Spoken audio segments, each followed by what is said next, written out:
This six-part Isuzu Connect tutorial series focuses on basic use of a non-customized Isuzu Connect portal to request policy or goodwill consideration from your Isuzu District Service and Parts Manager.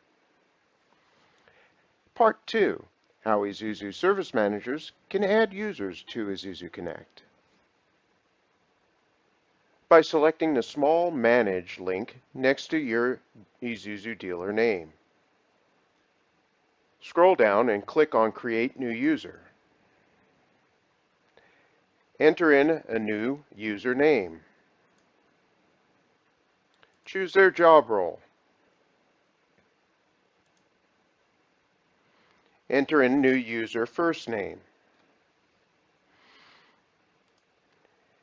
Enter in the user's email address.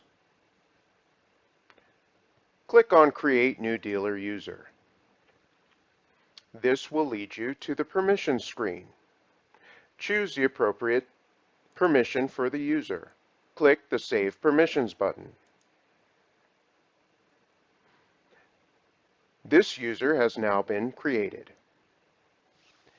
Thank you for your attention in Part 2 of this Isuzu Connect tutorial series.